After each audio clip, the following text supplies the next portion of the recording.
Hello everybody, it is Friday the 19th of July. I want to show you here why you should absolutely not follow Jesus. And that is really by showing you where you're at, what you are in, and what is actually happening in that book. Now at the moment, for Christians, Jesus was always the good shepherd. You know, the one that will lead the sheep to the kingdom of God.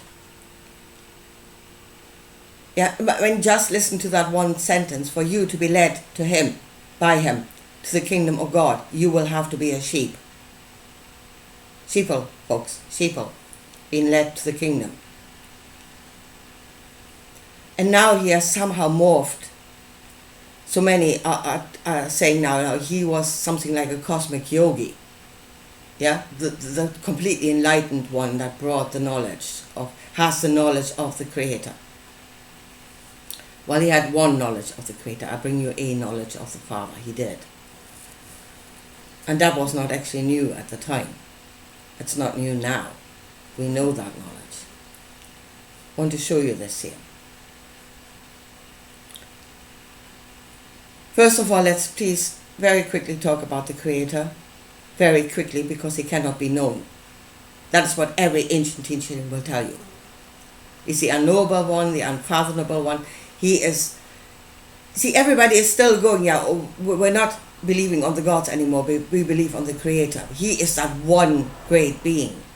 Again, we're looking for the one cosmic mind, for the one thing that is holding all the strings. And that is not what the Creator is. He's not one being. He's all beings. Everything is an expression of him. Everything that exists is him. Spirit, matter, being, it's all him. He's not just one thing. He's everything. And at that point you can stop, because you cannot understand or know that. And every ancient teaching will tell you that. So forget it. You know, or you should know what you are, because you are one expression of him. One possibility that was contained in him. That is humanity. And that is a unique expression of what he is. And there are others that have their being in him. There are other expressions, other possibilities. But everything is contained in him, and that's all you can know about him. So what you have to deal with is, what am I and what am I in? Because that's all you can know.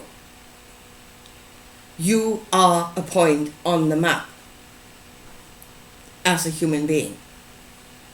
And you spread out from there. So I am that point on the map. Yes, when my husband and I go for drives, we're the old-fashioned type, but we still have paper maps. And that actually shows you very clearly what's happening. Because we drive along and my husband says, well, we're going next. And I said, well, where are we right now? And then he would say, well, you're the one holding the map, which is the point where I really want to whack him with a map. Only if I do, we go sideways over the hedge, so reason prevents.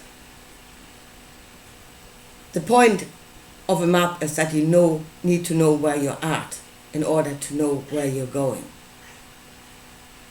And that is humanity. You are a point on the map. According to yourself, you know where you are going. Or you should know where you're going. According to I am.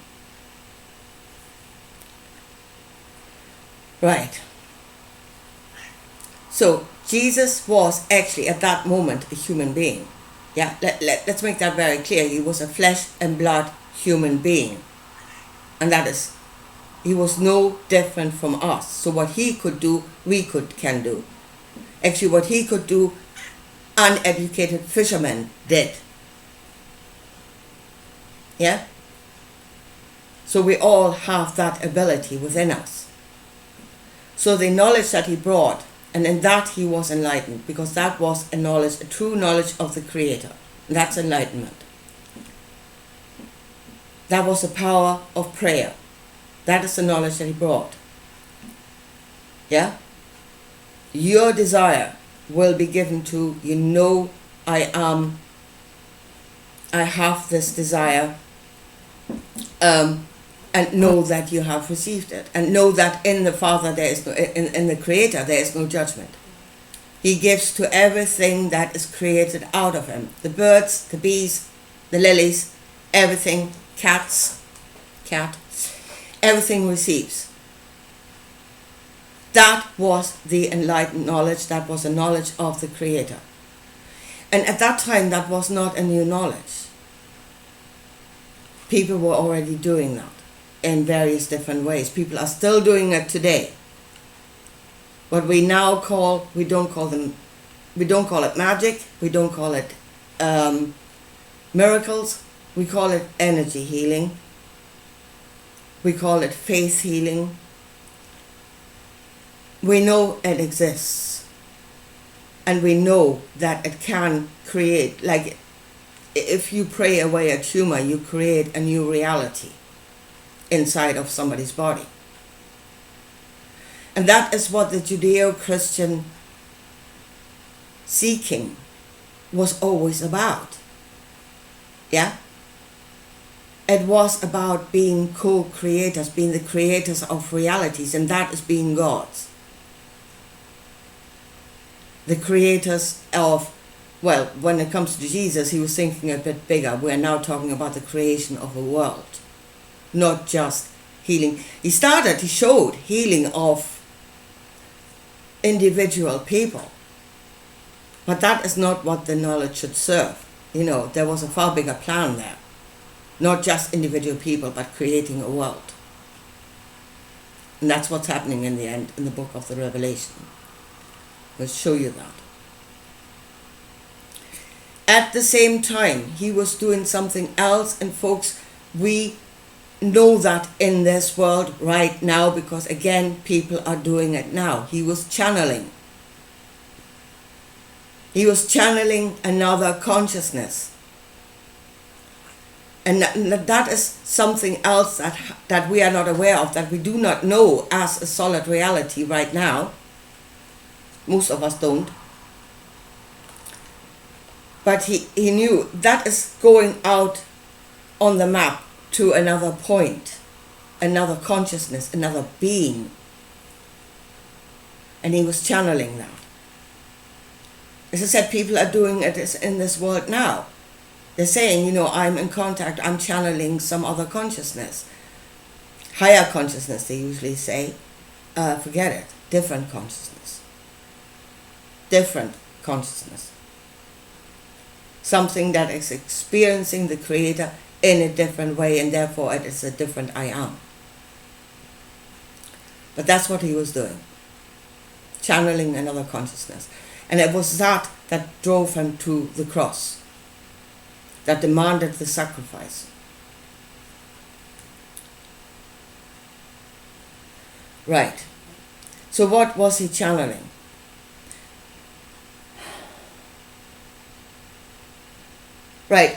Right now in this world, yeah? We are becoming aware of an idea. And that is that the affairs of man, of humanity, are not actually directed by our prime ministers. Well, in case of Keir Starmer, I think it's probably a good thing. But anyway, but that there are others in the background pulling the strings. And some of us are going further out into there's more to this reality. Again, we are leaving the planet, but we're leaving the reality that we know, and we say there are other beings. We are saying that now, there are other beings, not of this world, which then you use the word alien, because that's what alien means, not of this world. So we are saying that. Yeah? Some of us have reached that conclusion. There are beings not of this world that are directing the affairs of man. And that there are some of our esteemed leaders that are in contact with those beings. Well, again, take that knowledge back to the story. And that is exactly what Jesus did. He was channeling something that was not of this world. And he would take people to the kingdom of that being that is not of this world. Now, if you look at the Bible and you say it's not, some say, oh, it's metaphor, it's all metaphor, and others say it's history. No, it's both. Yeah, stop saying one thing or another. Say it's both. Sometimes if you get stories like if you have talking snakes, no, that is a metaphor. that is trying to describe something that is in spirit. A lot of it is history. So it's not one thing or the other. Again, discern what kind of text are you actually reading. What does it describe? So, and then in that story, there were many gods in the olden days, in the Old Testament. I know that with the bringing of monotheism, there is only one. They try to airbrush the others out of it, but they are clearly still there. Yeah, there's talk of my God is greater than your gods and we must destroy that God. There's more than one God. And if you think that Elohim, the powerful ones, many of them, there were Elohim, there were powerful beings in this world as a solid reality that were directing the affairs of man. They all had their little merry band of plebs that they could order around, human beings that would do their works for them, that will fight their wars for them. That's what's happening in that book. That's what's still happening now, only they are not visible. Yeah, they are not, for most of us, they are not a solid reality. We think they might exist somewhere. It's theory, it's thought. But as I said, our mighty ones that are in contact, for them, they are solid reality. They know them as solid reality. And when in the book of the Revelation, the mighty Borg cube will come to Jerusalem, they will again become solid reality. We will know them. They will no longer be theory. We will know it's real. Now, what is required is the acquiescence of humanity. There is a lot of us. There's 8 billion of us. Yeah? And apparently there's fewer numbers of them. So what they need, is the acquiescence of humanity. Now, and at the moment, I would say the war of the gods is in full swing. And they are actually throwing the book at us. That is the Bible. They're throwing the book at us. Because I can see at least 3 ways in that book by which the acquiescence is achieved. One is brute force, creating fear. That's been done at the moment, absolutely. The next way is creating need, creating dependency. That is the way that was done to the Hebrews when they were led into the wilderness. It created dependency because they could not sustain themselves. They were dependent on manna coming from heaven. That creates acquiescence. And then Jesus brought the third way. And that is the way that the Christians and the old so spiritual and everybody is going.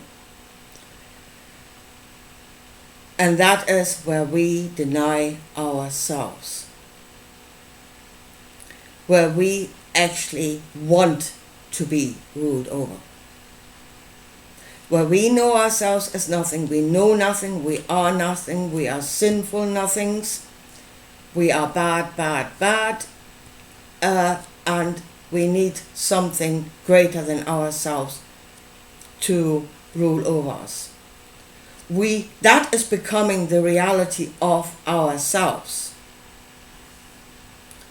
And folks, I've heard it said. I heard Pastor Rick Wiles going, in this world, railing against the globalists, saying that we will have no one world order under Klaus Schwab. There will be no one world order unless it's God. Yeah. And if it's God, it's going to be all right. If God comes, there will be a one world order. I heard the same thing said by my Jehovah's Witness workmate. Yeah, first of all, this is the war of the gods. It's got nothing to do with us, apparently.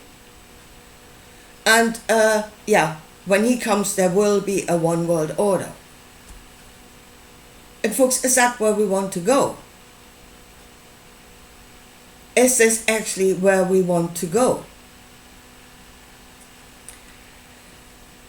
What is happening in the book of the Revelation is actually nothing. It is the same way all over again. First of all, you have a war. You have a massive war. And then God will come to earth, rule over us. He will give of his knowledge freely. Again, we are being programmed, indoctrinated into just one knowledge. And all the rest of he's the judge. He will separate the wheat, the knowledge that will serve him, from the tares, that which does not serve him. And again, give it a generation or two, and that is all we will know. They will have created a world, they will have created us, because we will know ourselves according to that knowledge. We will know the world according to that knowledge, and there shall be no knowledge outside of that again.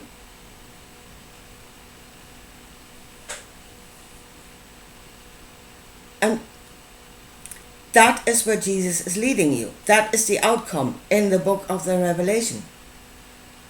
But first, he's leading you the way of not through great power, not through creating need, although all those ways are being worked in the world at the moment, but really through your acquiescence, and that is out of your own free will. You are acquiescing out of your own free will. In fact, it is becoming your desire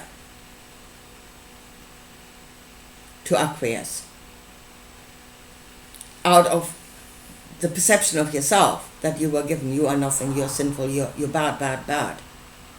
So we are, as children, being taught that by our Heavenly Father, so to speak. Yeah? You are nothing. You're sinful nothing. Yeah? You must just do as you are told. And you're making that your reality. The reality of yourself. And that is the way of Jesus. The way of denial of self, which will lead to being ruled over. And that is why you should absolutely not follow him. So what was it he channeled? One of the mighty ones, one of the powerful ones. Since he was a Jew and he was of Abraham, I would say it was the God of Abraham, Isaac, and Jacob. The God of his ancestors. That he is bringing back to awareness. The knowledge of him shall be in this world again. And then in the book of the Revelation, it's really kind of like the past, the known past that we have forgotten. will become the present, a known present again, and then it will create the future.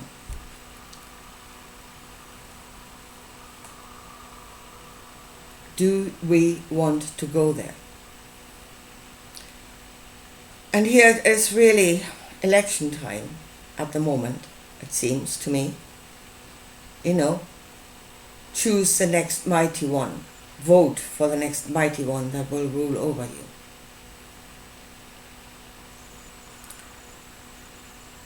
Is that what we want to do? Is this the only way that humanity can do?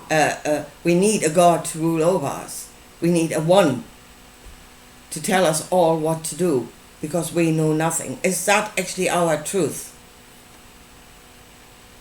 Or shall we stand in the knowledge of we are humanity? We will rule according to human beings. We will find a way to create societies that are based on the knowledge of us. And we will not deny who we are and then being told to do what to do, even if it goes against the knowledge of a human being. And a lot of what is being ordered by the gods is against the knowledge of good and bad of a human being. Should you really deny that knowledge and say everything will be glorious as long as it serves the will of a God? We became as gods in that we knew good and bad when we ate of the apple, of the tree of knowledge. We became sentient beings, human beings. Sentient in that we know ourselves, we know good and bad, and we have knowledge. We have knowledge. And shall we deny all of that to be ruled over by another, which is in essence just another being? And what makes them so much greater than us? That we must do away with our humanity, with the knowledge of ourselves.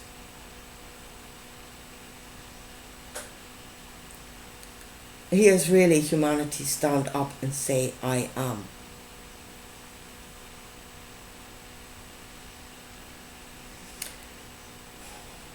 Anyway, so this is why I think you should absolutely not follow Jesus. If you understand that knowledge correctly, that book correctly, and what's actually happening in there. Yeah, and get out of the all possibilities. No, you are in a very small part of the map. That's what you have to deal with. This is where you have your being.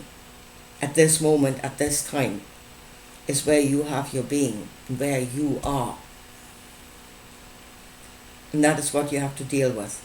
And I'd say we have to deal with more than what we know at the moment as solid reality. There's more to it. Then we have to deal with that as well. So we have to expand on the map a bit further out. But we are not nothing, absolutely not, and we are not all. We are what we are. Here's our being. This is what we know, and that is what we have to deal with. Anyway, here I leave it at that for today, and I'll talk to you again soon. Bye.